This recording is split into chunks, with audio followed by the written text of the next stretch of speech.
HIV అనేటటువంటిది viral disease అండి. అంటే హ్యూమన్ ఇమ్యూనోడెఫిషియన్సీ వైరస్ అనే ఒక క్రిమి. అది ఆర్ఎన్ఏ వైరస్. మన కరోనా లాంటి వైరస్సే, కరోనా కూడా ఆర్ఎన్ఏ వైరస్సే. ఈ క్రిమి రక్తంలో సరైనటువంటి నియంత్రణ చేయకపోతే ప్రతిరోజు కూడా కోట్లు పిల్లలు పెడుతుంది. అది కోట్లు అనమాట. మేము బిలియన్స్ అంటాము, మనకి కోట్లు చెబుతున్నాను నేను.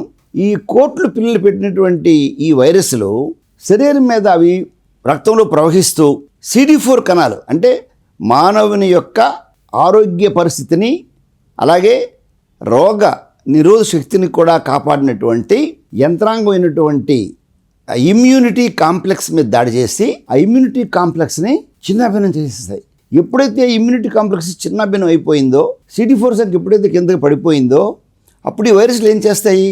రక్తంలో ముమ్మరంగా ప్రవహిస్తూ ఒక్కోసారి రక్తంలో క్లాట్ ఫార్మ్ అవ్వడానికి, అంటే గడ్డ కట్టడానికి, రక్తం గడ్డ కట్టడానికి. ఎందుకని? గుంపులుగా ఇప్పుడు ఒక గది ఉందండి, గదిలోకి 3-4 వెళ్తే నో ప్రాబ్లము. అదే గదిలోకి ఆ ద్వారం దగ్గర ఒక్కసారి 100 మంది లోపలికి లేరు అనుకుందాం, వెళ్తే ఏమవుతుంది? స్టాంపిడ్ ఫార్మ్ అవుద్ది. అలాగే ఈ లక్షలాది వైరస్లు ఎప్పుడైతే రక్తనాళాల్లో ప్రవహిస్తూ ఉంటాయో, రక్త కేశనాళికలు అంటాం, క్యాపిలరీస్లో ఉన్నప్పుడు అవి బ్రెయిన్కి వెళ్ళేటప్పుడు క్లాట్ ఫార్మేషను హెచ్ఐవి లేని వారి కంటే 37% హెచ్చుగా వీరిలో జరుగుతుందని చెప్పి new England journal of medicine తాజాగా ప్రకటించింది. అందుకారణం చేత ఈ థ్రాంబోటిక్ ఫినామినా వల్ల, ఈ క్లాట్ ఫార్మేషన్ అయిపోయినందువల్ల సడన్గా మొదట్లో వరకు ఏమవుద్ది? నోరు పక్కకు లాగేస్తుంది, అంటే పెదవు లాగేస్తుంది.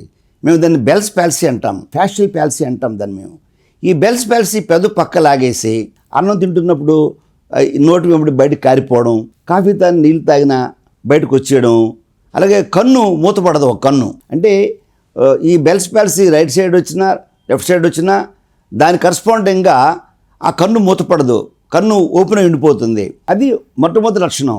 దాన్ని మేము మొదట్లో TIA అనేవాళ్ళం మేము, అంటే ట్రాన్సియంట్ ఇస్కెమిక్ అటాక్ అనేవాళ్ళం. మరికొందరు ఏం జరుగుతుంది? ఆ క్లాట్ బాగా ఫార్మ్ అయిపోయినప్పుడు దానివల్ల చెయ్యి పడిపోవడం, కాలు పడిపోవడం, హెమిప్లీజియా పక్షవాతం రావడం, మరికొందరులో అయితే క్వాడ్రిప్లీజియా, చేతులు పడిపోతాయి, కాలు పడిపోతాయి, 4 పడిపోతాయి అన్నమాట.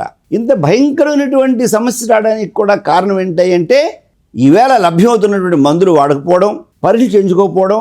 చాలామంది పేషెంట్లు ఏమంటారు? ఒక కిడ్నీ మార్చాలంటే 10 లక్షలు ఖర్చు అవుద్దంటే ఇల్లమ్మో పొల్లమ్మో కిడ్నీ మార్పించుకుంటారు. కిడ్నీ మారిస్తే ఎన్నాళ్ళు బతుకుతారండి? 10 ఏళ్ళు 15 ఏళ్ళు బతుకుతారు. వేరేస్ కొన్ని వేలు ఖర్చు పెడితే బ్రెయిన్లో స్ట్రోక్ వచ్చింది, దానికి ఎక్కువ హాస్పిటల్లో ఉండాలి, MRI చేయించుకోవాలి, CT స్కాన్ చేయించుకోవాలి, టెస్టులు చేయించుకోవాలి. హెచ్ఐవి ఉన్నవాడికి లివర్ ఎలా పనిచేస్తుంది, కిడ్నీ ఎలా పనిచేస్తుంది, హార్ట్ ఎలా పనిచేస్తుంది, లంగ్స్ ఎలా పనిచేస్తున్నాయి, రక్తనాళాలు ఎలాగున్నాయి, ఈ పరీక్షలన్నీ చేస్తే తడికి మోపుడయి డబ్బు ఖర్చు అవుద్ది.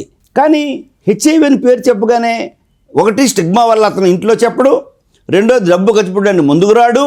ఎప్పుడైతే అశ్రద్ధ చేస్తున్నాడో ఈ క్లాట్ ఫార్మేషన్ ఎక్కువైపోయి ఈ పక్షవాత కేసులు కూడా గణనీయంగా దేశంలో పెరుగుతున్నాయండి.